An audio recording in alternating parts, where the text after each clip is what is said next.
नमस्कार दोस्तों, मैं मनोज साहू कंपटीशन विंग में आप सभी का एक बार फिर से स्वागत करता हूं। अभी हम लोग सब इंस्पेक्टर के लिए एक सीरीज़ चलाने वाले हैं। आशा करते हैं कि ये सीरीज़ आप लोगों के एग्ज़ाम के लिए काफ़ी फ़ायदेमंद होने वाली है। हम सभी जानते हैं कि भी 6 नवंबर को सब इंस्पेक्टर का एग्ज़ाम होने वाला है, तो उसके पहले हम कोशिश करेंगे कि छत्तीसगढ़ सब इंस्पेक्टर्स के पाठ्यक्रम में जितने भी टॉपिक शामिल हैं उसको एक एक करके ऑब्जेक्टिव क्वेश्चन के माध्यम से कंप्लीट करवाया जाए। ठीक है, तो अभी हम जो सीरीज़ चलाने वाले हैं वो एक क्विक रिविज़न सीरीज़ है जो आपके एग्ज़ाम में काफ़ी हेल्पफुल होने वाला है। ठीक है, ये इस एमसीक्यूज़ को करके आपको काफ़ी बेनिफिट मिलेगा। इस एमसीक्यूज़ को करने से आपको एक तो क्वेश्चन का पैटर्न पता चलेगा और दूसरा इंपॉर्टेंट चीज़ ये है कि आपको एग्ज़ाम्स में कैसे फेस करने हैं क्वेश्चन को, और हर एक टॉपिक को इसमें कवर किया जाएगा जैसा कि आपके पाठ्यक्रम में दिया हुआ है। जैसे छत्तीसगढ़ का हो गया और भी अन्य भारतीय राज्य व्यवस्था से संबंधित हो, हिस्ट्री से संबंधित हो, या फिर इन्वायरमेंट, पॉलिटी और फिर जो भी है और मैथ्स से संबंधित क्वेश्चन हो, तो पूरे क्वेश्चन ऑब्जेक्टिव माध्यम से इसमें कंप्लीट करवाया जाएगा। ठीक है, तो आशा करता हूँ मैं कि ये जो अभ्यास बैच है वो आप लोगों के लिए काफ़ी हेल्पफुल रहेगा। तो शुरू करते हैं आज का वीडियो। ठीक है, एमसीक्यूज़ के माध्यम से हम इसमें कंप्लीट करने की कोशिश करेंगे। आज देखते हैं हमारा जो पहला क्वेश्चन है तो छत्तीसगढ़ से संबंधित है, छत्तीसगढ़ हिस्ट्री से संबंधित। अभी जो हम एमसीक्यूज़ चला रहे हैं वो छत्तीसगढ़ हिस्ट्री से संबंधित है। ठीक है, तो आज का पहला क्वेश्चन है, दक्षिण कौशल का उल्लेख कहाँ हुआ है। ठीक है, आपके पास कूट में दिया हुआ है। पहला है वन पर्व, दूसरा सभा पर्व, तीसरा द्रोण पर्व, चौथा है शल्य पर्व। ठीक है, ऑप्शन आपके पास है एक। इसमें बताना है कि क्या केवल एक है इसका उत्तर, या फिर एक और दो है, एक दो तीन है, या फिर एक दो तीन चार है। ठीक है, तो इसका आंसर होने वाला है वन पर्व और सभा पर्व। यदि हम पढ़ेंगे छत्तीसगढ़ इतिहास पढ़ेंगे तो उसमें एक काल आता है। कौन सा? महाभारत काल। महाभारत काल जब भी पढ़ेंगे हम लोग तो वहां पे छत्तीसगढ़ का जो उल्लेख है, छत्तीसगढ़ का उल्लेख दो पर्व में हुआ है। एक हुआ है वन पर्व में और एक हुआ है सभा पर्व में। ठीक है, सभा पर्व में हुआ है कौशल नाम से और वन पर्व में हुआ है दक्षिण कौशल के नाम से। दक्षिण कौशल के नाम से हमें यहाँ पर यह भी याद रखना है कि छत्तीसगढ़ का प्राचीन नाम क्या था, तो दक्षिण कौशल नाम था। ठीक है, और सभा पर्व में कहा गया है कौशल। तो ये इस प्रकार से पहला क्वेश्चन है। दूसरा क्वेश्चन देखते हैं हम लोग। छत्तीसगढ़ के रतनपुर से शासन करने वाले कलचुरी मूलतः निम्नलिखित में से किस स्थान के थे। ये क्वेश्चन फ्रेम हुआ है अभी कुछ दिन पहले ही। विकल्प है आपके पास वातापी, माहिष्मती, त्रिपुरी और जबलपुर। इसका आंसर क्या हो सकता है? इसका आंसर होगा माहिष्मती। ठीक है, जब कलचुरी वंश की नींव डलती है, एक्चुअल में माहिष्मती जो है जबलपुर का मध्य प्रदेश का एक क्षेत्र है। ठीक है, यदि हम देखें महाजनपद देखें तो महाजनपद में जो माहिष्मती है वो अवंती महाजनपद के अंतर्गत आता था। अवंती महाजनपद के अंतर्गत आते थे आपके उज्जैनी, माहिष्मती। ठीक है, ये दो तीन जो क्षेत्र है ये अवंती महाजनपद के अंतर्गत आता था और इसमें आता था एक माहिष्मती। ठीक है, माहिष्मती की खास बात यह है कि इसको कलचुरी शासक हुआ करते थे माहिष्मान नाम के। ठीक है, उन्होंने एक नगर बसाया था और यहीं से कलचुरियों का जो शासन है वो प्रारंभ होता है। ठीक है, इसके बाद फिर इन लोग त्रिपुरी को राजधानी बनाते हैं। जबलपुर इन लोगों की राजधानी नहीं थी और वातापी भी नहीं था। वातापी का संबंध था चालुक्यों से। भारतीय इतिहास जब पढ़ेंगे हम लोग तो वातापी, जो वर्तमान में बादामी कहा जाता है उसको, वो था चालुक्य राजवंश की राजधानी। ठीक है, और त्रिपुरी आगे चलकर इसकी राजधानी जरूर बनती है कलचुरियों की। और जो कलचुरी यहाँ पे थे छत्तीसगढ़ में जो आए थे वो मूलतः त्रिपुरी के ही कलचुरी थे, ये हमें याद रखना है। ठीक है, कहाँ के कलचुरी थे? त्रिपुरी के कलचुरी थे। लेकिन जो कलचुरी राजवंश की शुरुआत हो रही है वो माहिष्मती से हो रही है। जबलपुर, यहाँ पर भी कलचुरी रहते थे लेकिन ये उनकी राजधानी नहीं थी। अगला क्वेश्चन है, रुद्र शिव की प्रतिमा कहाँ से प्राप्त हुई है। रुद्र शिव की प्रतिमा, जो एक शिव जी की मूर्ति मिली हमें, ये बहुत ही महत्वपूर्ण है। ये कई बार पेपर में आ चुका है। इसको देखते हैं, इसके बारे में डिटेल में जानने का कोशिश करते हैं हम लोग। रुद्र शिव की प्रतिमा, विकल्प है आपके पास तालागांव, मल्हार, सेतपुर और रतनपुर। इसको तो संभवतः आप लोग बना लोगे क्योंकि ये बहुत ही पॉपुलर क्वेश्चन है। तालागांव इसका आंसर आएगा। अब इससे संबंधित हमें क्या क्या चीजें हैं जो हमें याद रखनी चाहिए तालागांव से संबंधित, ये आप लोग देख पा रहे होंगे। रुद्रशिव की प्रतिमा है जो वर्तमान में मल्हार में रखी गई है। मल्हार में नहीं रखी गई है, तालागांव में रखी गई है, देवरानी मंदिर में। ठीक है, जो एक्चुअल में इसकी जो मूर्ति है, वास्तविक मूर्ति है वो, बाकी इसका प्रोटोटाइप आपको संग्रहालय में मिल जाएगा, गुरु घासीदास संग्रहालय रायपुर में।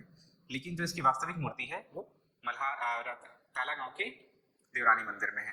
ठीक है, तालागांव के बारे में कुछ कुछ चीजें जानने का प्रयास करते हैं। सबसे इंपॉर्टेंट है ये, एक तो इसकी खोज हुई थी 1973-74 में। ठीक है, इसको एक करके लिख लीजिएगा, ये क्वेश्चन बन सकता है, बना नहीं है। 1973 1973-74 में इसकी खोज हुई है। किसने की है? तो J.D.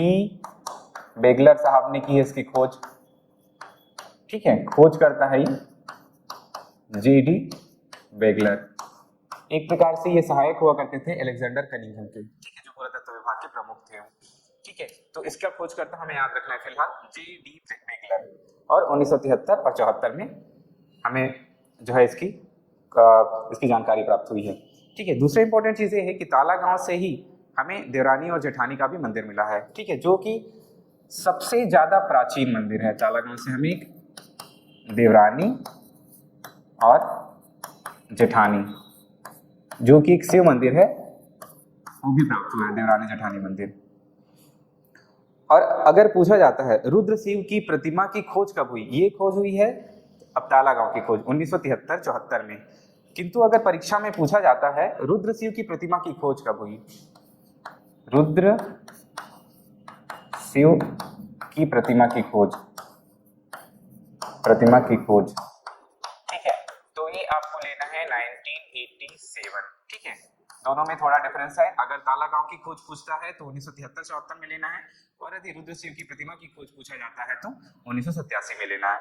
और एक चीज और खास चीज है, यदि हम रुद्र शिव की प्रतिमा की बात करें तो ये जो है ये लाल बलुआ पत्थर से निर्मित है। ठीक है, रुद्र शिव की प्रतिमा किससे निर्मित है? लाल बलुआ पत्थर से, लाल बलुआ पत्थर से। और इसमें देख रहे होंगे कुछ जानवरों के चित्र, कुछ जगह पे मनुष्यों के चित्र भी दिख रहे होंगे इसमें इमेज में। आप ध्यान से देखोगे तो इसके जो 11 भाग हैं शरीर के, वो हर एक भाग किसी न किसी जानवर के या फिर जीव जंतु के उसके इमेजेस को लेके, उसके चित्र को लेके बनाया गया है। जैसे आप देखोगे यहाँ पे मनुष्य दिख जाएगा। ठीक है, यहाँ पे एक सांप का चिन्ह है। ठीक है, ये दोनों सांप के चिन्ह हैं। ठीक है, यहाँ पे छिपकली बना हुआ है और यहाँ पे कछुआ केकड़ा बना हुआ है। ठीक है, यहाँ पे आपको सांप लपटा हुआ दिखेगा और यहाँ पे मयूर दिखेगा इन दोनों जगह पे। ठीक है, तो इस प्रकार से आपको कोई ना कोई जीव जंतु यहाँ पे दिखेंगे। तो जीव जंतु इनके शरीर में उकेरे गए हैं। ठीक है, इस प्रकार से इसको बनाया गया है, तो ये हमें याद रखना है इसके बारे में। इसके बाद हम लोग देख लेते हैं यहाँ पे मल्हार, सिरपुर और रतनपुर। इनका भी पुरातात्विक महत्व है, मल्हार का भी अगर देखें हम लोग तो एक एक करके देखते हैं मल्हार में क्या क्या चीजें हैं। सबसे पहला चीज है मल्हार में पातालेश्वर मंदिर। पातालेश्वर मंदिर ये मल्हार में है। इसका अगर हम लोग निर्माण देखें पातालेश्वर मंदिर का, पातालेश्वर मंदिर का अगर निर्माण की बात की जाए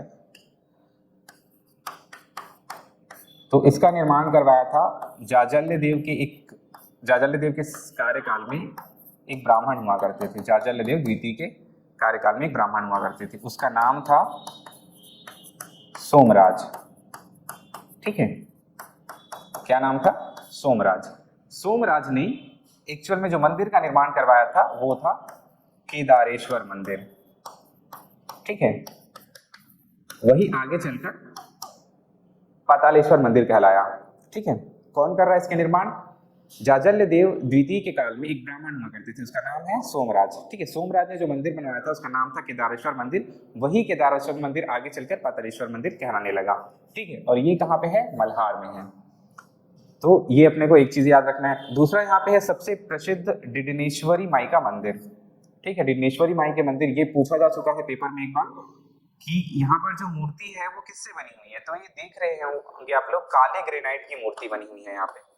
ठीक है, काले ग्रेनाइट से बनी हुई है।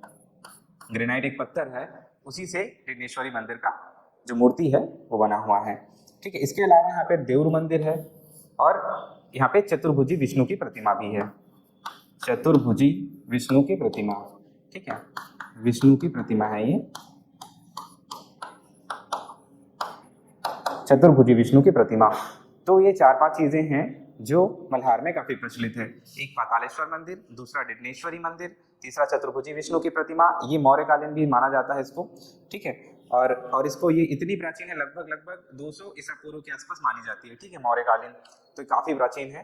देवर मंदिर भी है इसके अलावा। और एक चीज और फैक्ट है मल्हार के बारे में जो आप लोग को जानना चाहिए, मल्हार नगर की जो स्थापना है वो किसने करवाया, जो मल्हार नगर है वो किसने बसाया है, तो इसको बसाया था प्रसन्न मात्र ने, और इसका प्राचीन नाम है प्रसन्नपुर। ठीक है, जो निडिला नदी के तट पर है। तो ये चीजें आप लोगों को याद रखनी है, कभी भी मल्हार पूछा जाएगा तो क्या याद रखना है अपने को,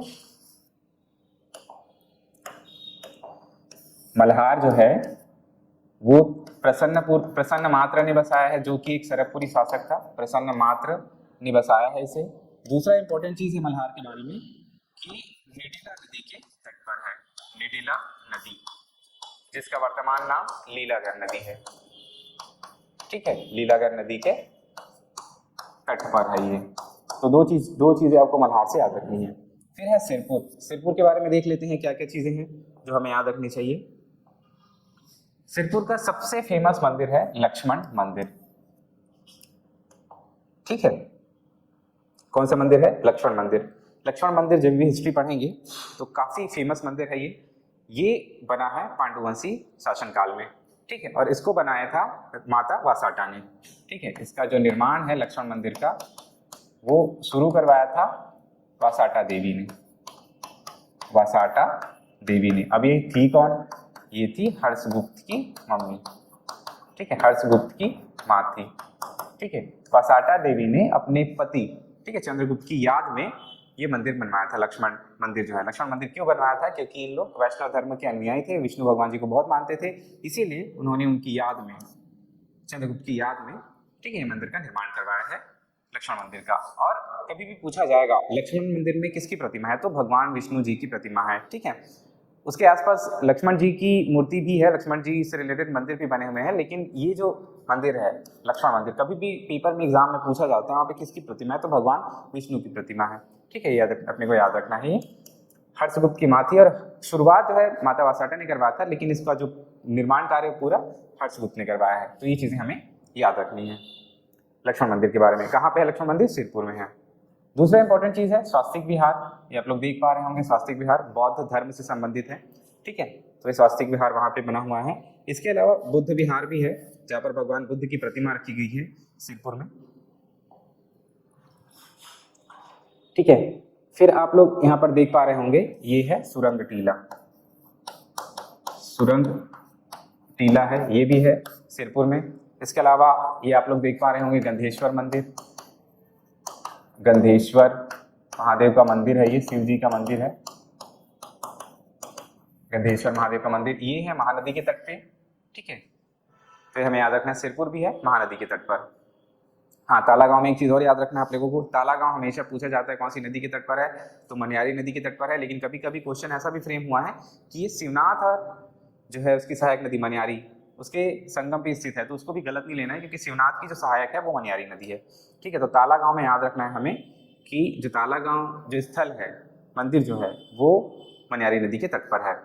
गंधेश्वर महादेव का मंदिर जब भी पूछा जाएगा तो ये है महानदी के तट पर। ठीक है, ये क्वेश्चन भी आया हुआ है। गंधेश्वर महादेव का मंदिर कहाँ पे है, सिरपुर में ही है। ठीक है, ये है भगवान राम का मंदिर है, ये भगवान राम जी का मंदिर है ये। ठीक है, ये भी सिरपुर में ही है। ये आप लोग देख पा रहे होंगे, ये तीवरदेव विहार है, तीवरदेव का विहार। ये अभी कुछ देर पहले मैंने दिखाया, जो भगवान बुद्ध की जो प्रतिमा थी वो यहीं से मिली है, तीवरदेव विहार से। ठीक है, ये जो आप देख पा रहे होंगे भगवान बुद्ध की जो प्रतिमा है वो। और इसमें जो लास्ट विकल्प है रतनपुर। रतनपुर के बारे में हम सभी जानते हैं। क्या जानते हैं रतनपुर के बारे में? एक तो सबसे महत्वपूर्ण ये है कि रतनपुर कलचुरियों की राजधानी बनी, कलचुरियों की राजधानी। ठीक है, किसने बनाया राजधानी? तो रत्नदेव ने बनाया राजधानी। ठीक है, रत्नदेव प्रथम ने राजधानी बनाया था इसको। और यहाँ पर 1050 ईस्वी के आसपास यहाँ पर महामाया मंदिर का निर्माण करवाया था इन्होंने, महामाया मंदिर का निर्माण करवाया था। तो ये दो चार चीजें इसमें याद रखना है। ये महामाया मंदिर है, आप लोग देख पा रहे होंगे, ये रतनपुर में स्थित है। ठीक है, महामाया मंदिर कहाँ पे है? रतनपुर में। तो ये हमें याद रखना है।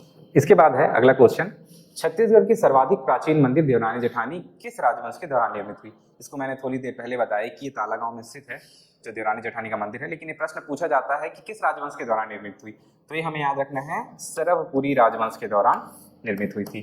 ठीक है, सरभपुरी राजवंश इसमें याद रखना है अपने को। अब सरभपुरी राजवंश के बारे में देख लेते हैं कुछ चीजें। एक तो इसका संस्थापक था सरभराज, ठीक है, ये संस्थापक था, और इसमें सबसे महत्वपूर्ण शासक का नाम आता है प्रसन्नमात्र। प्रसन्नमात्र, जिन्होंने निडिला नदी के तट पर मल्हार नामक नगर की स्थापना की। अगर इसका प्राचीन नाम पूछा जाता है तो प्रसन्नपुर था। ठीक है, मल्हार का कभी भी प्राचीन नाम पूछा जाएगा तो वो प्रसन्नपुर था। ठीक है, जो कि निडिला नदी के तट पर है, और ये प्रसन्नमात्र ने स्थापित किया था अगर सरभपुरी राजवंश की बात की जाएगी तो। ठीक है, ये आप लोग देख पा रहे होंगे देवरानी और जेठानी का मंदिर। यहाँ पे हमें याद रखना है, ये काफी महत्वपूर्ण है, जो रुद्र शिव की प्रतिमा प्राप्त हुई है वो हमें प्राप्त हुई है देवरानी मंदिर से। ठीक है, रुद्र शिव की प्रतिमा जो अभी वर्तमान में स्थापित है वो देवरानी मंदिर में स्थापित है। ठीक है, लगभग ये 5वीं से 6वीं सदी के आसपास ये दोनों मंदिर बने हुए हैं। काफी पुराने हैं मंदिर और एक खंडित अवस्था में अभी देखेंगे तो। ठीक है, और ये है जेठानी का मंदिर। जेठानी का जो मंदिर है वो दक्षिणाभिमुख है। ठीक है, अर्थात दक्षिणाभिमुख का अर्थात मतलब क्या हुआ, यहाँ पे जो शिव की प्रतिमा प्राप्त हुई है वो दक्षिण दिशा की ओर मुंह करके रखा गया है, और यहाँ पे जो मंदिर है वो है पूर्वाभिमुख, मतलब जो शिव की जो प्रतिमा है वो पूर्व दिशा की ओर दिख रही है। ठीक है, तो इस प्रकार से देवरानी और जेठानी मंदिर में इसको याद रखना है हमको। बाल रामायण नामक ग्रंथ के रचनाकार कौन है?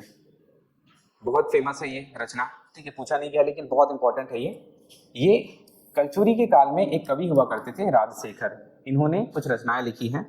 ठीक है, तो ये देख लेते हैं। राजशेखर की 2-3 रचनाएं जो काफी प्रमुख है, एक है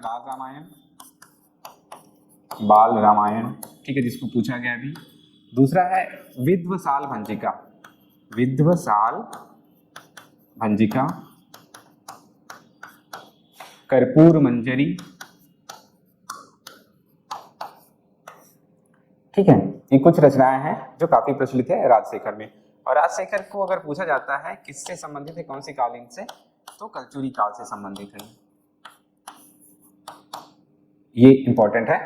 गोपाल चंद्र मिश्र की सबसे इंपॉर्टेंट रचना है, याद रखना अपने को, खूब तमाशा, ये भी कलचुरी काल से संबंधित है। ये माखन मिश्र की जो रचना है वो है, गोपाल चंद्र मिश्र ने एक रचना शुरू किया था राम प्रताप। इसका जो रचना को पूरा किसने करवाया अगर पूछा जाता है तो माखन मिश्र ने। ठीक है, राम प्रताप को पूर्ण करवाया था। राम प्रताप एक्चुअल में जो रचना शुरू किया था लिखने का काम वो किया था गोपाल चंद्र मिश्र ने, और इसको पूरा कराने का काम जो है किसने किया है, माखन मिश्र ने। माखन मिश्र का एक और चीज है जो सबसे इंपॉर्टेंट है, वो है माखन मिश्र में श्री नाग पिंगल छंद विलास। ठीक है, ये 2 रचनाएं जो माखन मिश्र के बारे में याद रखनी है आप लोगों को, श्रीनाग पिंगल छंद विलास और राम प्रताप, जो इसने पूर्ण करवाया है। बाबू रेवा राम का अगर बात करेंगे हम लोग तो रामाश्वमेघ इनकी काफी फेमस रचना है, रामाश्वमेघ। तारीखे है वंशी।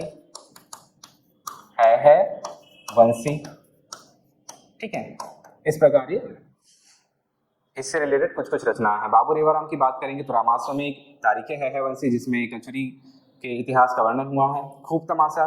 ठीक है, राम प्रताप गोपाल चंद्र मिश्र की है, और अगर माखन मिश्र जो उसके पुत्र थे उन्होंने राम प्रताप को पूर्ण करवाया, और उसका दूसरा जो प्रमुख रचना है वो श्रीनाग पिंगल छंद विलास है। राजशेखर की अगर बात की जाएगी तो राजशेखर कलचुरी कालीन एक साहित्यकार रहे हैं जिनकी रचना है कर्पूर मंजरी, विदुषार भंजिका, बाल रामायण। ठीक है, इस प्रकार से ये है, तो इसको याद रखना अपने को। बाल रामायण कभी पूछा जाएगा तो उसके रचनाकार है राजशेखर।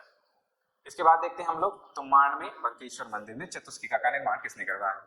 ठीक है, ऑप्शन है आपके पास रत्नदेव प्रथम, पृथ्वीदेव प्रथम, रत्नदेव द्वितीय और पृथ्वीदेव द्वितीय। ठीक है, ये बहुत इंपॉर्टेंट है ये क्वेश्चन। कभी भी पूछा जाएगा तुम्बाड़ में बंकेश्वर मंदिर का निर्माण, तो ये जो निर्माण है ये करवाया है रत्नदेव प्रथम ने। रत्नदेव प्रथम ने निर्माण करवाया है। ठीक है, अगर तुम्बाड़ में बंकेश्वर महादेव का मंदिर पूछा जाता है। लेकिन अगर चतुष्किका महल की बात पूछेगा, चतुष्किका महल के बारे में पूछेगा, तो ये पृथ्वीदेव द्वितीय ने बनवाए हैं। ठीक है, चतुष्किका, चतुष्किका है क्या है? ये 4 खंभों वाला महल है, ये 4 खंभों वाला महल है। ठीक है, तो ये कौन बनवा रहे हैं बंकेश्वर महादेव मंदिर में? ये बनवा रहा है पृथ्वीदेव द्वितीय। ठीक है, आप इसको अगर कठिन होता है तो ऐसे भी याद रख सकते हो, R1 P1 R2 P2। R1 का अर्थ है रत्नदेव प्रथम, P1 का अर्थ मतलब है पृथ्वीदेव प्रथम। ठीक है, और इसमें जीवन भी बना सकते हो, जाजल्यदेव द्वितीय, जाजल्यदेव प्रथम, जाजल्यदेव द्वितीय, इस प्रकार से। ठीक है, इसमें रत्नदेव प्रथम से संबंधित कुछ चीजें देख लेते हैं, काफी इंपॉर्टेंट है ये। रत्नदेव प्रथम की अगर मंदिर निर्माण की बात की जाएगी तो एक तो महामाया मंदिर बनवाया इन्होंने, महामाया मंदिर रतनपुर में। कहाँ बनवाया है? रतनपुर में। दूसरा इन्होंने बनवाया है बंकेश्वर मंदिर तुम्बाड़ में, बंकेश्वर मंदिर तुम्बाड़ में। और तुम्बाड़ में ही उन्होंने रत्नेश्वर देवालय भी बनवाया है। ठीक है, रत्नेश्वर देवालय कहाँ बनवाया है? तुम्बाड़ में। तो ये 2-3 चीजें हम लोगों को रत्नदेव प्रथम के बारे में याद रखना है। इसके अलावा उन्होंने रतनपुर को राजधानी भी बनवाया था। ठीक है, रतनपुर आगे चलकर चतुर्युगी पुरी भी कहलाया। क्यों चतुर्युगी पुरी कहलाया? क्योंकि उसका जो उल्लेख है 4 युग में हुआ है, सतयुग, त्रेता युग, द्वापर युग और कलयुग। ठीक है, अलग अलग नाम से हुआ है। पृथ्वीदेव प्रथम की बात अगर आएगी, पृथ्वीदेव प्रथम काफी महान शासक हुआ करते थे। ठीक है, इनकी उपाधियां है सकल कौशलाधिपति। ठीक है, पृथ्वीदेवेश्वर मंदिर का भी निर्माण करवाया है इन्होंने। तो इसकी 2-3 चीजें फैक्ट्स इंपॉर्टेंट है अभी। ठीक है, नेक्स्ट क्वेश्चन देखते हैं हम लोग। छत्तीसगढ़ के दुर्ग क्षेत्र में 7वीं 8वीं शताब्दी में सैल वंश का शासन था। इसके निम्नलिखित शासक थे। एक क्वेश्चन आया हुआ है पेपर में और रिपीट भी हो सकता है। ठीक है, तो इसको हम लोग याद करने की कोशिश करते हैं। इसमें आपके पास विकल्प में है पृथ्वीवर्धन, जयवर्धन, श्रीवर्धन और राज्यवर्धन। इसमें 3 ही शासक हुए हैं जो सबसे ज्यादा महत्वपूर्ण हैं। ये है पृथ्वीवर्धन, जयवर्धन और श्रीवर्धन। श्री पृथ्वी की जय, ऐसा आप लोग अगर कूट बना लेते हैं तो श्री, पृथ्वी और जय। श्रीवर्धन, पृथ्वीवर्धन और जयवर्धन। राज्यवर्धन नाम का कोई शासक नहीं था सैल वंश में। श्रीवर्धन, पृथ्वीवर्धन और जयवर्धन, 3 ही शासक थे। और इनका जो शासन क्षेत्र था वो कहाँ था? दुर्ग क्षेत्र में था। तो ये चीजें आप लोगों को याद रखना है सैल वंश के बारे में। अगला जो क्वेश्चन है, राजनांदगांव जमींदारी की स्थापना किसने की थी? राजनांदगांव जमींदारी की अगर बात करेंगे तो इसका देख लेते हैं। ऑप्शन में है बिंबाजी भोसले, व्यंकू जी, अप्पा भोसले और रघु जी द्वितीय। राजनांदगांव जमींदारी की कभी भी बात आएगी स्थापना की तो बिंबाजी भोसले ने बनवाया है। बिंबाजी भोसले का कभी भी हम लोग देखते हैं प्रशासनिक सुधार अगर पढ़ते हैं तो वहाँ पे उन्होंने 2 जमींदारियां बनवाई थी, राजनांदगांव जमींदारी और खुज्जी जमींदारी। ठीक है, ये तो इसका आंसर हो जाएगा बिंबाजी भोसले। ठीक है, बिंबाजी भोसले से संबंधित 2-3 प्रश्न पूछा जा चुका है। एक तो इनका जो शासन काल था वो 1758 से लेकर 1787 तक था।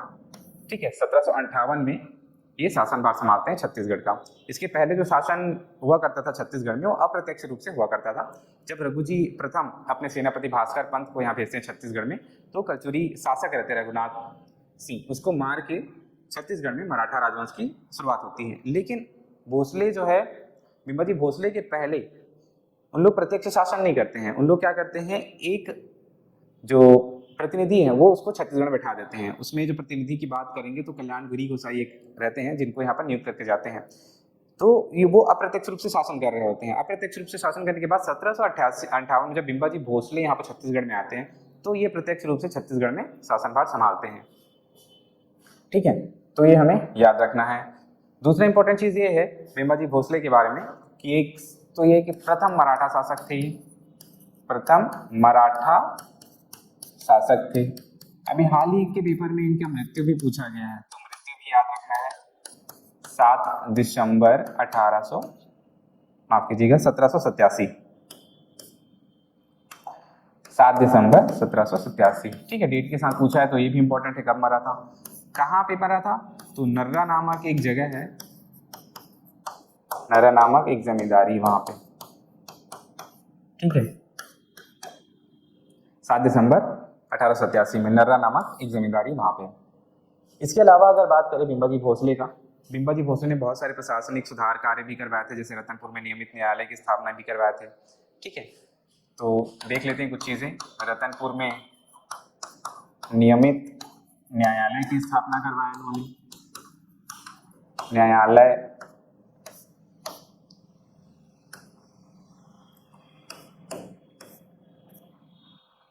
रतनपुर में नियमित न्यायालय की स्थापना।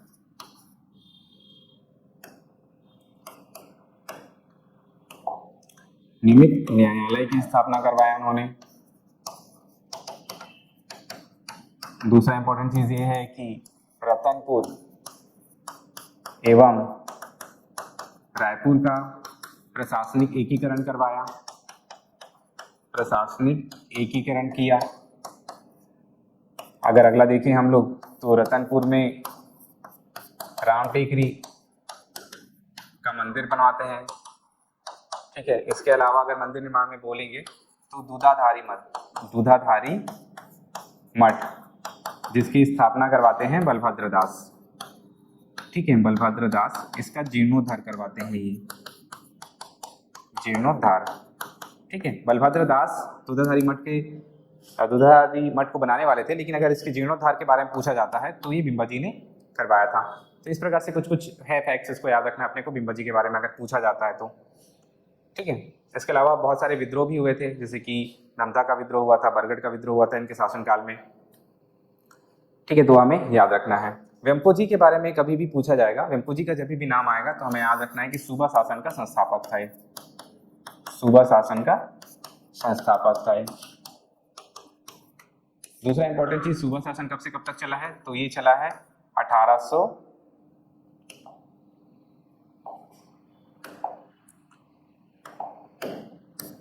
ये चला है आपका सूबा शासन 1788 से लेकर 1818 तक चला है। ठीक है, 1787 में उसकी मृत्यु होती है बिंबाजी की। उसके बाद वेम्पोजी यहाँ पे, उसके बाद बनते हैं चिमनजी, चिमनजी के बाद बनते हैं वेम्पोजी। ठीक है, तो जो वेम्पोजी जब शासन राजा बनते हैं तो वो सूबा शासन छत्तीसगढ़ में चलाते हैं। ठीक है, 1788 से लेकर 1818 इसका टाइम पीरियड रहता है। ठीक है, फिर इसी में पूछा जाता है कि प्रथम सूबेदार कौन है। ठीक है, प्रथम सूबेदार तो याद रखना है आपको महिपत राव दिनकर। ठीक है, अंतिम सूबेदार कौन है, तो यादव राव दिवाकर, ये अंतिम रहे हैं। ठीक है, प्रथम कौन रहे हैं, महिपत राव दिनकर, अंतिम रहे हैं यादव राव दिवाकर। सूबेदार में कभी भी पूछा जाएगा तो। अप्पा साहब भोसले, ये वेम्पोजी की मृत्यु के बाद उनके बेटे रहते हैं परसोजी भोसले। परसोजी भोसले को षड्यंत्र पूर्वक जेनकिंस के साथ संधि करके परसोजी भोसले को मरवा देते हैं, खुद राजा बन जाते हैं। ठीक है, इसके बाद आते हैं रघुजी द्वितीय। ठीक है,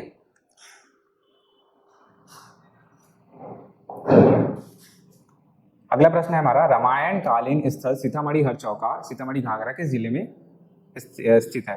ठीक है, सीतामढ़ी हरचौका और सीतामढ़ी घाघरा ये अभी वर्तमान में आ जाएगा मनेन्द्रगढ़ चिरमिरी भरतपुर में। ठीक है, जो भरतपुर तहसील है वहां पे है एग्जैक्ट लोकेशन इसका, अगर हम लोग बात करें तो सीतामढ़ी घाघरा और सीतामढ़ी हरचौका का। ठीक है, माता सीता का इसे रसोई घर माना जाता था, आप लोग देख पा रहे होंगे छोटी सी कुटिया जैसी है। ठीक है, ये माता सीता का रसोई घर हुआ करता था। और ये राम वन गमन पर्यटन के तहत शामिल सबसे प्रथम जो क्षेत्र है, अगर हम छत्तीसगढ़ के उत्तरी भाग की बात करें तो जो सबसे ऊपर वाला क्षेत्र है वो सीतामढ़ी हरचौका है। ये कभी भी हम लोग मैप देखेंगे छत्तीसगढ़ का,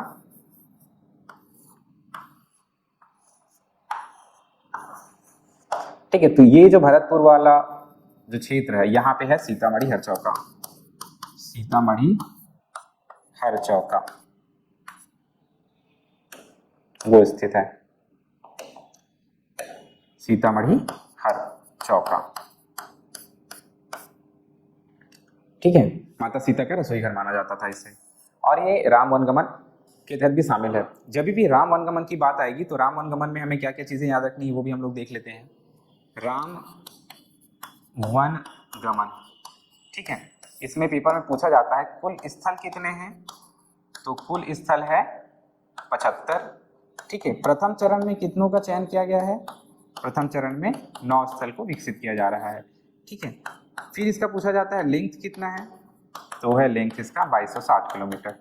ये कुछ फैक्ट्स है जो आप लोगों को याद रखने हैं। ठीक है, प्रथम चरण में कितने स्थल है? 9 स्थल है। ठीक है, कुल कितने स्थलों का चयन हुआ है? तो 75 स्थलों का चयन हुआ है। और इसकी लंबाई कितनी है? राम वनगमन जो परिपथ है उसकी लंबाई कितनी है? तो 2260 इसकी टोटल लंबाई है। ठीक है, अगला देखते हैं हम लोग। अगला क्वेश्चन है किरारी के कास्ट सिस्टम की खोज किस वर्ष हुई? बहुत इंपॉर्टेंट है ये टॉपिक, क्योंकि हाल ही में अभी स्टेट इंजीनियरिंग सर्विसेज की एग्जाम हुआ था, उसमें इससे रिलेटेड एक क्वेश्चन आया था। ये आप लोग देख पा रहे होंगे इमेज में, ये किरारी का कास्ट सिस्टम है। ये हमें प्राप्त हुआ है किरारी का कास्ट सिस्टम, ये प्राप्त हुआ है हमें शक्ति जिले के किरारी नामक गांव में, किरारी नामक गांव में। ये हमें एक फैक्ट याद रखना है इसका।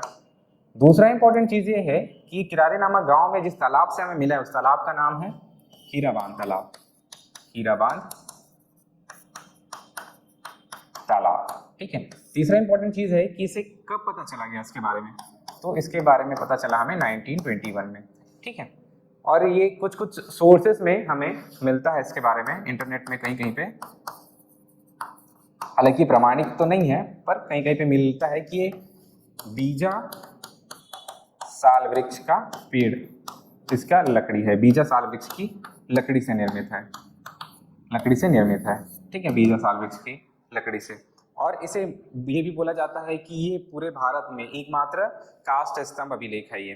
ठीक है, फिर अगला इसमें एक चीज याद रखना है हमें कि किस राजवंश की जानकारी हमें मिलती है किरारी के कास्ट स्तंभ से। तो ये हमें याद रखना है कि सातवाहन राजवंश की जानकारी मिलती है। ठीक है, इसके संस्थापक थे सिमुक सातवाहन के। ठीक है, ये हमें याद रखना है सातवाहन की। ठीक है, इसकी राजधानी थी पैठन या फिर प्रतिष्ठानपुर। ठीक है, पैठन या फिर प्रतिष्ठानपुर, जो नागपुर का एक क्षेत्र है। ठीक है, नागपुर का एक क्षेत्र है। तो इतनी चीजें हमें याद रखनी है। कभी भी किरारी का कास्ट सिस्टम आ गया तो किरारी का कास्ट सिस्टम किससे संबंधित है? सातवाहन कालीन है ये। ठीक है, क्या क्या हमें इसके बारे में जानकारी याद रखना है? एक तो हीराबांध तालाब से प्राप्त हुआ है, 1921 में मिला है ये। ठीक है, और ये साल या बीजा लकड़ी से बना हुआ है। 1921 इसका सही आंसर हो जाएगा। अगला क्वेश्चन देखते हैं, 13 सिंघा ताम्रपत्र किस राजा से संबंधित है?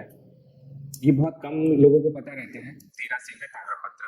ये 13 जो सिंघा ताम्रपत्र है वो पर्वत द्वारक राजवंश से संबंधित है ये।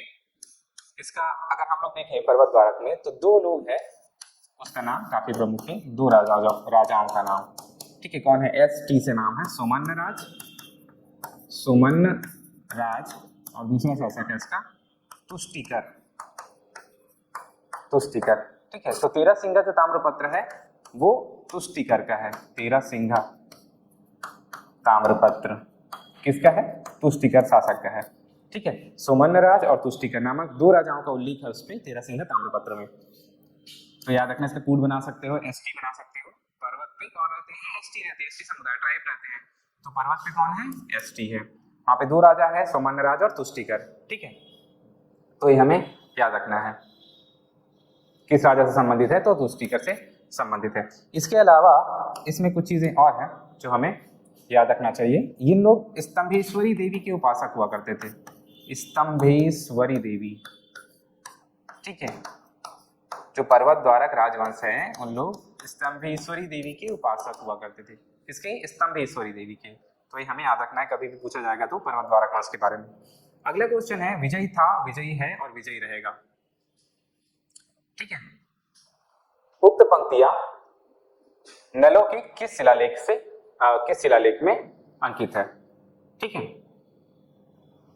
ऑप्शन है आपके पास रिद्धिपुर शिलालेख, राजेंद्र शिलालेख, केसरी बेड़ा शिलालेख और कोड़ागढ़ शिलालेख। अगला क्वेश्चन है हमारा क्वेश्चन नंबर 12, विजयी था, विजयी है और विजयी रहेगा। उक्त पंक्तियां नलों के किस शिलालेख में अंकित है? विकल्प है आपके पास रिद्धिपुर शिलालेख, राजेंद्र शिलालेख, केसरी बेड़ा शिलालेख और कोड़ागढ़ शिलालेख। ये जो है ये कोड़ागढ़ शिलालेख में का ये उल्लेख है। किसका है ये कोड़ागढ़ शिलालेख? स्कंदवर्मन का। ठीक है, तो हमें यहाँ पे याद रखना है, रिद्धिपुर शिलालेख की बात की जाएगी तो रिद्धिपुर शिलालेख है भौदत्त वर्मन का, भौदत्त वर्मन। ठीक है, सभी नल शासक हुआ करते थे। राजेंद्र शिलालेख की बात आएगी कभी भी तो ये विलास तुंग का है, ये विलास तुंगा, ये भी नलवंशी शासक है। केसरी बेड़ा की अगर बात आएगी तो अर्थपति भट्टारक, ये हमें याद रखना है, ठीक है।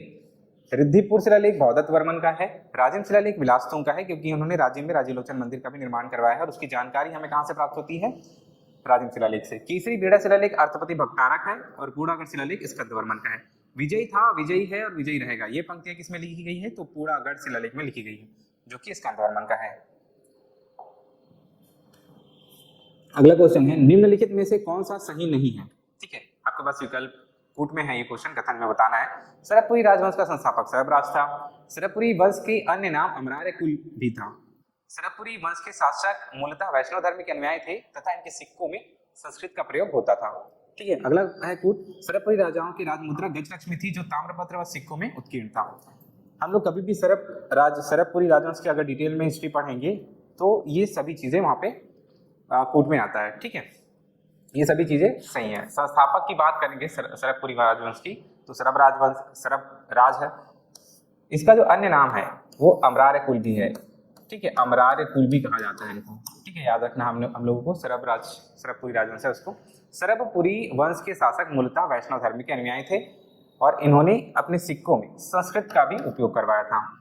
सरबपुरी राजाओं के राजमुद्रा गजलक्ष्मी थी, जो ताम्रपत्र, तो ये अगर हम लोग डिटेल में पढ़ेंगे इसके बारे में, तो ये चारों जो कथन है वो सही है, ठीक है, सरबपुरी राजवंश में। अगला क्वेश्चन देखते हैं, निम्नलिखित में से कौन सी जोड़ी छत्तीसगढ़ का प्राचीन स्थापत्य राजवंश उसको सुमेलित करना है। विकल्प है आपके पास, सुमेलित कौन सा जोड़ी जो है सही सुमेलित है वो बताना है। पातालेश्वर मंदिर मल्हार पांडुवंश, लक्ष्मणेश्वर मंदिर खरौद सरबपुरी राजवंश, राजीवलोचन मंदिर राजिम नलवंश, देवरानी जेठानी का मंदिर तालागांव सोमवंश। पातालेश्वर मंदिर की अगर बात करेंगे तो ये मैं थोड़ी देर पहले बताया था, ये जो मंदिर है ये जाजल्य देव द्वितीय के काल में एक ब्राह्मण हुआ करते थे। ब्राह्मण का नाम क्या था, सोमराज, ठीक है। उन्होंने ये मंदिर बनवाया था। तो ये पांडुवंश हो गए नहीं, ये कलचुरी राजवंश से संबंधित है, जो पातालेश्वर मंदिर है वो। लक्ष्मणेश्वर मंदिर जो खरौद में है वो सरबपुरी, इसमें दिया हुआ विकल्प में, ये जो है ये भी गलत है, ये है पांडुवंशी। पांडुवंशी अगर हम लोग इसकी हिस्ट्री देखेंगे लक्ष्मणेश्वर महादेव मंदिर का, तो लक्ष्मणेश्वर मंदिर, ठीक है, लक्ष्मण मंदिर लक्ष्मणेश्वर मंदिर दोनों अलग अलग है, तो आपको ध्यान रखना है कभी भी पढ़ते वक्त। इस मंदिर का निर्माण करवाया था ईशान देव ने। ईशान देव ने, ये कौन थे, पांडुवंशी एक राजा हुआ करते थे, पांडुवंशी राजा इंद्रबल, ठीक है, इनके पुत्र थे, इंद्रबल के पुत्र थे ईशान देव। इन्होंने लक्ष्मणेश्वर मंदिर का निर्माण करवाया था। इसको लाखा चावल मंदिर भी बोला जाता है। लाखा चावल मंदिर क्यों बोला जाता है लाखा चावल मंदिर, क्योंकि 1 लाख चावल चढ़ाने की परंपरा है, ठीक है, लाखा चावल, तो लाखा चावल मंदिर भी बोला जाता है। इसका अगर जीर्णोद्धार की बात करेंगे हम लोग कभी भी, तो रत्नदेव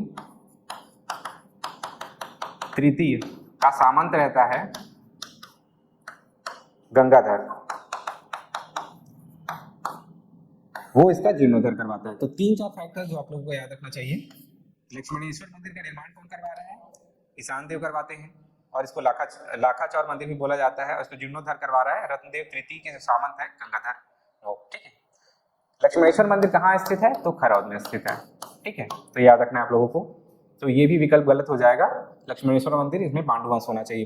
राजीव लोचन मंदिर राजिम नलवंश, ये बिल्कुल सही है, क्योंकि नलवंश के एक राजा हुआ करते थे विलासतुंग, उन्होंने राजीव लोचन मंदिर का निर्माण करवाया है, ठीक है।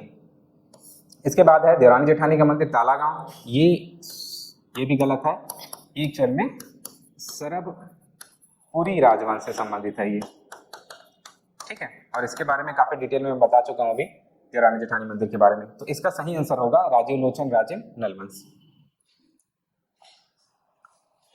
ये आप लोग देख पा रहे होंगे राजीव लोचन मंदिर है, विलासतुंग ने बनवाया है, और ये लक्ष्मणेश्वर मंदिर है खरौद का, जिसको ईशान देव ने बनवाया था, ठीक है। कौन से जिले में है ये, तो याद रखना है गरियाबंद जिले में है ये, और ये खरौद में है।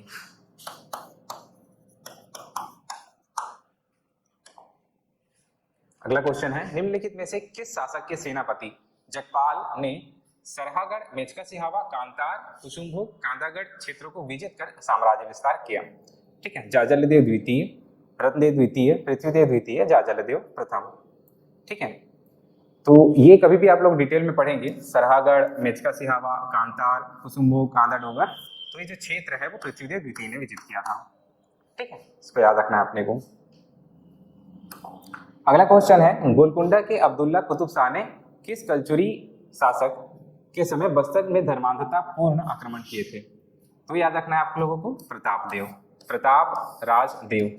ये एक्चुअल में काकतीय राजवंश के शासक हुआ करते थे, प्रताप राजदेव। ठीक है, इन्होंने हराया था गोलकुंडा के शासक कुली कुतुब शाह को। ठीक है, काफी, अगर इसको देखेंगे हम लोग हिस्ट्री में, इंडियन हिस्ट्री में, तो ये काफी प्रभावशाली राजा रहे हैं। ठीक है, इसको हराया था प्रताप राजदेव ने, काकतीय राजवंश के शासक हुआ करते थे। अगला क्वेश्चन है, निम्नलिखित कथन किस शासक से संबंधित है? इन्होंने महामंडलेश्वर समाधिगत शेष पंचमहाशब्द की उपाधि धारण किया। रायपुर ताम्रपत्र के अनुसार यह 21,000 गांव के स्वामी थे। इनकी रानी का नाम राजल्ला थी। साम्राज्य विस्तार में सामंत जयदेव और देवसेना, ठीक है, इन्होंने अहम भूमिका निभाई थी। तो ये जो कथन है, ऑप्शन देखते हैं, पृथ्वीदेव प्रथम, जाजलदेव प्रथम, पृथ्वीदेव द्वितीय और जाजलदेव द्वितीय। ठीक है, समाधिगत शेष पंचमहाशब्द, अगर ये पूछा जाता है तो पृथ्वीदेव प्रथम इसका सही आंसर है। ठीक है, समाधिगत शेष पंचमहाशब्द, ये उपाधि धारण की है पृथ्वीदेव प्रथम ने। 21,000 गांव का स्वामी भी बोला जाता है इन्हें। ठीक है, क्यों बोला जाता है? क्योंकि सकल कोसलाधिपति की उपाधि भी धारण करते थे। सकल कोसलाधिपति, ठीक है, सकल कोसलाधिपति की उपाधि धारण करते थे। और ये लगभग कौशल के संपूर्ण क्षेत्र को विजित किया था। ठीक है, और उसमें 21,000 गांव शामिल थे, तो इसीलिए 21,000 गांव का स्वामी बोला जाता है। इनकी रानी का नाम, इनकी पत्नी का नाम राजल्ला था, ये भी कथन सही है। और इनके साम्राज्य विस्तार में जयदेव और देवसेना, ठीक है, दो लोगों का नाम आता है। जयदेव ने इनके दांडोर विजय में सहायता करी थी। ठीक है, तो याद रखना अपने को, जयदेव और देवसेना। तो इसका सही आंसर हो जाएगा पृथ्वीदेव प्रथम। अगला क्वेश्चन है, मराठा शासन के दौरान प्रचलित सूबा शासन प्रणाली में नियुक्त सूबेदारों के कालक्रम को व्यवस्थित करना है। ठीक है, हमारे यहाँ छत्तीसगढ़ में मराठा शासन में 8 सूबेदार रहे हैं। ठीक है, 8 सूबेदार रहे टोटल। ठीक है, ये काफी इंपॉर्टेंट है, एक एक करके देखते हैं। सबसे पहले बनते हैं महिपत राव दिनकर। ठीक है, दूसरे बनते हैं विट्ठल राव दिनकर। तीसरा नाम आता है भवानी कालू का।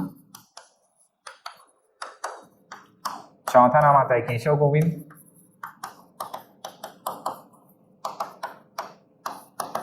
पांचवा नाम आएगा इसमें बीकाजी गोपाल।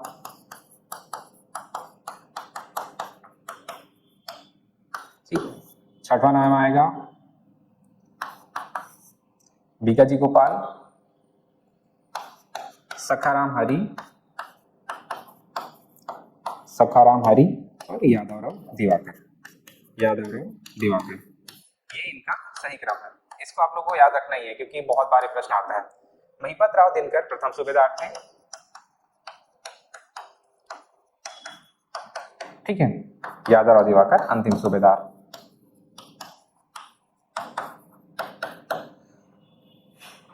विट्ठल राव दिनकर, भवानी कालू और केशव गोविंद। सर्वाधिक समय तक जो सूबेदार थे वो थे केशव गोविंद। सर्वाधिक समय तक सूबेदार रहने वाले कौन थे? केशव गोविंद थे। ठीक है, महिपत राव दिनकर के बारे इसके बारे में 2 चीज याद रखना है। एक तो फॉरेस्टर और लेकी नामक 2 अंग्रेज यात्री इनके टाइम पे आए थे। फॉरेस्टर और लेकी, महिपत राव दिनकर। विट्ठल राव दिनकर के टाइम पे आए थे कैप्टन ब्लंट। ठीक है, और केशव गोविंद के टाइम पे आए थे कोलब्रुक। तो 3-4 यूरोपीय यात्री हैं, अंग्रेज यात्री, उन्होंने छत्तीसगढ़ का भ्रमण किया था। तो फॉरेस्टर और लेकी ये किनके टाइम पे आए थे? महिपत राव दिनकर के टाइम पे आए थे। विट्ठल राव दिनकर के समय कैप्टन ब्लंट आया था और केशव गोविंद के समय कोलब्रुक आया था। तो ये क्वेश्चन भी कई बार फ्रेम होता है, तो ये हमें याद रखना है यहाँ पे। तो इसका आंसर होना चाहिए बीकाजी गोपाल, भवानी कालू, केशव गोविंद, विट्ठल राव दिनकर। ठीक है, तो अगर आप लोग देखेंगे यहाँ पे तो विट्ठल राव दिनकर आ जाएगा पहले, उसके बाद कौन है? भवानी कालू, फिर केशव गोविंद और लास्ट में बीकाजी गोपाल। तो 4 फिर आ जाएगा अपना 2 3 1, 4 2 3 1, ये इसका सही आंसर है। मराठा शासक अप्पा साहब व अंग्रेजों की मध्य सहायक संधि हुई थी। जब भी हम लोग पढ़ेंगे मराठा साम्राज्य, जब पढ़ेंगे मराठा साम्राज्य, ठीक है, तो यहाँ पे अप्पा साहब का बहुत इंपॉर्टेंट रोल था। इनकी एंट्री होती है रघुजी द्वितीय के बेटे रहते हैं, इनके बेटे का नाम रहता है परसोनजी भोसला, परसोनजी भोसला। ये शारीरिक और मानसिक रूप से काफी कमजोर रहते हैं, शारीरिक एवं मानसिक रूप से काफी कमजोर रहते हैं, ठीक है।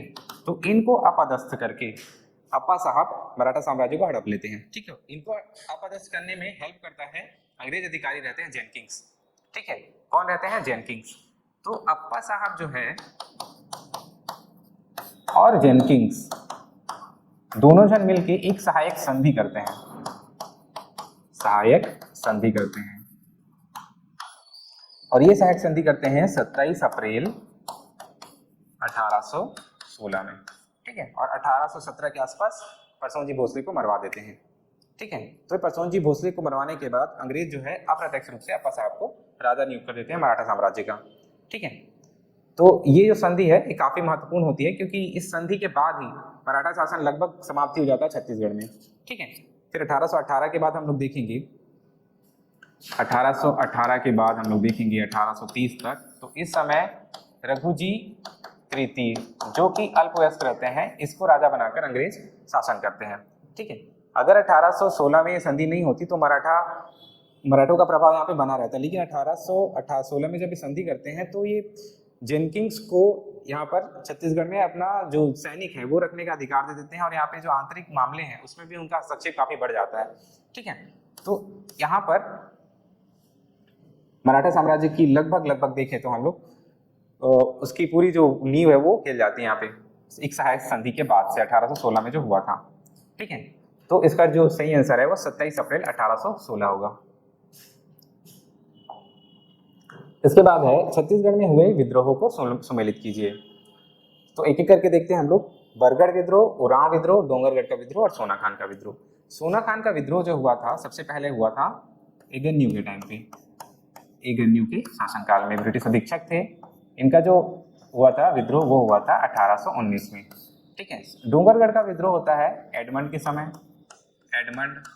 होता है, ठीक है, 1818 में। ब्रिटिश अधीक्षक जब भी हम लोग पढ़ेंगे टोटल 6 ब्रिटिश अधीक्षक होते हैं, उसमें से प्रथम ब्रिटिश अधीक्षक थे एडमंड, उसके बाद बनते हैं एगन्यू ने बहुत सारे प्रशासनिक सुधार भी करवाए, ठीक है। तो एडमंड के टाइम पे होता है डोंगरगढ़ का विद्रोह, एगन्यू के टाइम पे होता है सोना खान का विद्रोह।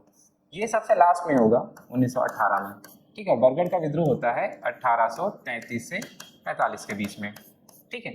बरगढ़ का जो विद्रोह होता है वो रघुजी द्वितीय, नहीं माफ कीजिएगा, इसमें रघुजी द्वितीय के समय नहीं होता है। इस समय अंग्रेजों का शासन हुआ करता था छत्तीसगढ़ में, अंग्रेजी शासन के दौरान। क्योंकि जब भी हम लोग हिस्ट्री पढ़ेंगे तो मराठा में 1854 के पहले 1830 से 1854 के बीच में इस समय रघुजी तृतीय राजा बनते हैं, और ये प्रतिनिधि रहते हैं अंग्रेजों का, ठीक है। तो अंग्रेजी शासन चल रहा होता है लेकिन प्रतिनिधि रहते हैं रघुजी तृतीय। तो अप्रत्यक्ष रूप से बोला जाएगा बरगढ़ का जो क्रांति है वो रघुजी तृतीय के टाइम पे ही हुआ है 1833 से 45 के बीच में। तो अब इसको हम लोग सम्मिलित कर सकते हैं, ठीक है। तो इस प्रकार इसका अगर आंसर देखें हम लोग तो 1 का हो जाएगा सी, 2 का हो जाएगा डी 1918, डोंगरगढ़ का विद्रोह हो जाएगा 1818 में, और सोना खान का विद्रोह हो जाएगा आपका 1819 में। तो बी इसका सही आंसर होगा। अगला क्वेश्चन लेते हैं कोटपाड़ की संधि। कोटपाड़ की संधि ये हल्बा विद्रोह का काफी महत्वपूर्ण संधि था।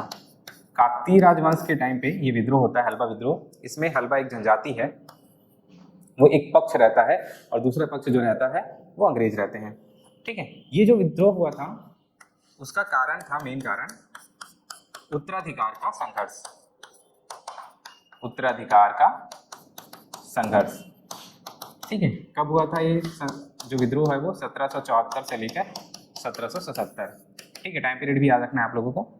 इसमें जो नेतृत्व करता थे वो थे अजमेर सिंह, ठीक है। किनके बीच में हुआ था उत्तराधिकार का संघर्ष? अजमेर सिंह एवं दरियाव देव के बीच में, ठीक है, दरियाव देव के बीच में। यहाँ पर दरियाव देव जो है वो अंग्रेजों के साथ मिल जाता है और वही एक संधि करता है लास्ट में, कोटपाड़ की संधि, ठीक है। उसी संधि के तहत इनको सहायता मिलती है जयपुर के जमींदार से, प्लस मराठों से और प्लस अंग्रेजों से, ठीक है। 3 जगह से इसको हेल्प मिलता है दरियाव देव को, जयपुर के जमींदार से, मराठों से और अंग्रेजों से। जयपुर का जो जमींदार रहता है उसका नाम रहता है विक्रमदेव, और मराठा का जो जमींदार रहता है उसका नाम रहता है त्रयंबक अबीर राव, और जो अंग्रेज रहता है जेनकिंस, ठीक है। इन तीनों का इसको हेल्प मिलता है दरियाव देव को। इन तीनों के हेल्प के बाद अजमेर सिंह को मरवा देता है वो, और इसके साथ जो सहयोगी रहते हैं हलबा, उसको भी काफी बर्बरतापूर्वक उसका दमन कर दिया जाता है।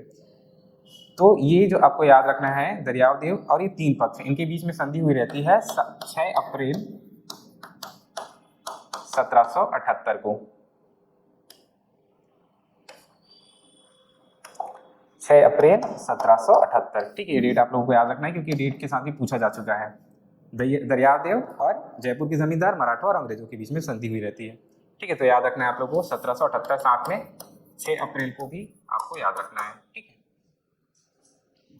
अगला क्वेश्चन देखते हैं, वन रक्षा हेतु कौन सा आदिवासी विद्रोह किया गया था, ठीक है। तो वन रक्षा हेतु कोई विद्रोह किया गया था, ये आप लोगों को याद रखना है। इसके जो नेतृत्व करता थे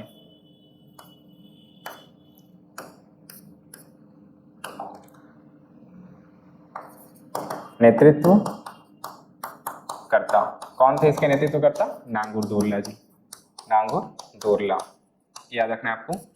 और कोई विद्रोह में साल वृक्ष को काटने पर प्रतिबंध लगाया गया था। किसको काटने पर प्रतिबंध लगाया गया था? यहाँ पर ये आदिवासी विद्रोह का पर्यावरण संरक्षण को लेकर काफी महत्वपूर्ण विद्रोह था, क्योंकि इसमें साल वृक्ष, अगर कोई भी अंग्रेज अधिकारी कोई एक साल वृक्ष को भी काटता था तो उसके लिए एक नारा दिया गया था, 1 साल के पीछे 1 साल के बदले एक अंग्रेज अधिकारी का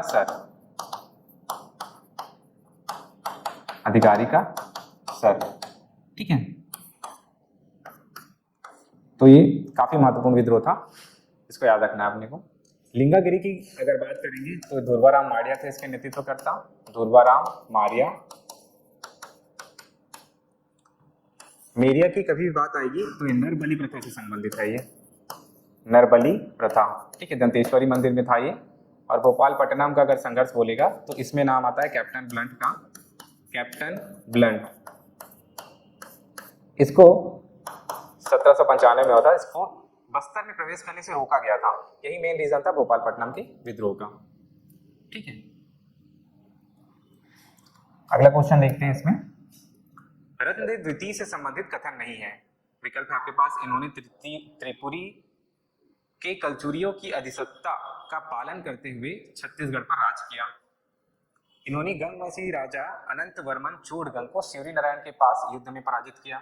इन्होंने त्रिपुरी के राजा गयाकर्ण को पराजित किया। उपरोक्त सभी कथन सही हैं।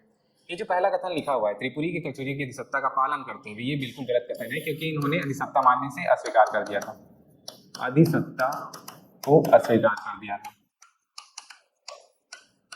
ठीक है। हमें याद रखना है, कभी रत्नदेव द्वितीय की बात आएगी। रत्नदेव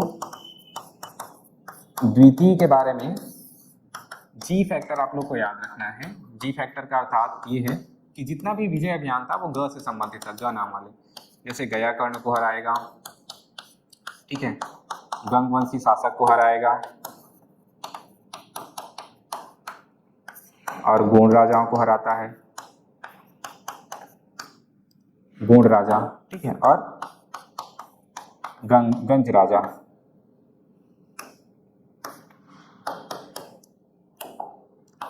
गंज राजा जिसका नाम रहता है हर वो, ठीक है।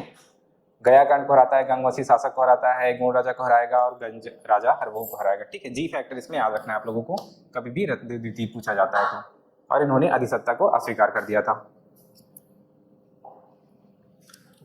कलचुरियों की वंशावली का उल्लेख किस शहर के मंदिर के शिलालेख में हुआ है? ये पेपर में आया हुआ क्वेश्चन है ये।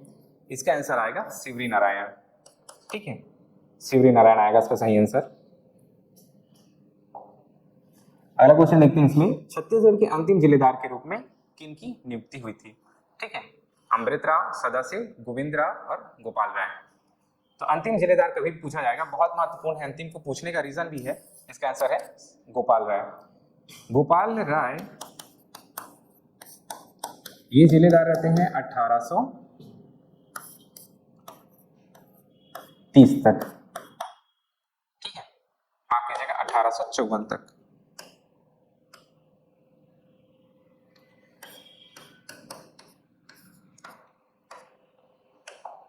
तक 1854 में ही छत्तीसगढ़ का विलय कर देते हैं डलहौजी, ठीक है। 13 मार्च 1854 को कौन करते हैं? लॉर्ड डलहौजी, ठीक है। और यहां से 1854 से लेकर फिर ब्रिटिश शासन प्रारंभ हो जाता है छत्तीसगढ़ में, ठीक है। तो इसलिए ये इंपॉर्टेंट क्यों है, गोपाल राय क्यों इंपॉर्टेंट है? 1854 में जब लॉर्ड डलहौजी छत्तीसगढ़ का ब्रिटिश शासन की शुरुआत करते हैं तो वहां पे तहसीलदारी व्यवस्था की शुरुआत करते हैं, तहसीलदारी व्यवस्था की, ठीक है। और इसके लिए वो नियुक्त करते हैं कमिश्नर, ठीक है। तो गोपाल राय को वहां पर सहायक डिप्टी कमिश्नर बनाया जाता है, डिप्टी कमिश्नर बनाया जाता है। क्या बनाया जाता है? सहायक डिप्टी कमिश्नर, ठीक है। कहाँ का? रतनपुर क्षेत्र का। रतनपुर का बनाएंगे गोपाल राय को, और रायपुर के डिप्टी कमिश्नर बनाए जाते हैं, सहायक डिप्टी कमिश्नर बनाए जाते हैं मोहिबुब उल हसन, ठीक है। मोहिबुब उल हक इसको बनाया जाता है, मोहिबुब उल हक। तो याद रखना आप लोगों को। अंतिम जिलेदार कभी पूछा जाएगा तो अंतिम जिलेदार गोपाल राय हैं, लेकिन ये रतनपुर में सहायक डिप्टी कमिश्नर भी नियुक्त हुए थे, और रायपुर में जो सहायक डिप्टी कमिश्नर है मोहिबुल उल हक चुने गए थे। इसके अलावा जिलेदार, कितने जिलेदार नियुक्त हुए हैं ये भी देख लेते हैं। टोटल 8 जिलेदार नियुक्त हुए थे। कृष्णा राव अप्पा ये पहले जिलेदार रहते हैं, दूसरे रहते हैं अमृतराव, ठीक है। तीसरे रहते हैं सदाशिव, चौथा नाम आता है दुर्गा प्रसाद, पांचवा जो नाम है वो है इंटुकराव का नाम है। इसको क्रम से भी जमाने के लिए पूछता है, इसलिए भी इंपॉर्टेंट है। इंटुकराव के बाद आ जाता है आपका सखाराम, फिर गोविंद राम, और फिर लास्ट में गोपाल राय, ठीक है। ये अंतिम थे। और प्रथम की जब भी बात आएगी तो कृष्णराव अप्पा पहले जिलेदार रहे हैं। और जिलेदारी जो व्यवस्था है वो थी आपकी 1830 से 1854 तक, ठीक है। जो जिलेदारी व्यवस्था थी वो कृष्णराव अप्पा, अमृतराव, सदाशिव, दुर्गा प्रसाद, इंटुकराव, सखाराम, गोविंद राम और गोपाल राय। तो इस प्रकार से 8 जिलेदार रहे हैं, ठीक है। तो आज का जो क्वेश्चन है वो यहीं पे समाप्त होता है। अगले जो सीरीज है, सीरीज का जो अगला वीडियो रहेगा उसमें हम कोशिश करेंगे कि छत्तीसगढ़ के जो इतिहास है उसको, जो आधुनिक इतिहास है उसको हम लोग कवर करने का। आशा करता हूँ कि वीडियो आप लोगों को पसंद आया होगा। मिलते हैं नेक्स्ट वीडियो में, ठीक है। धन्यवाद।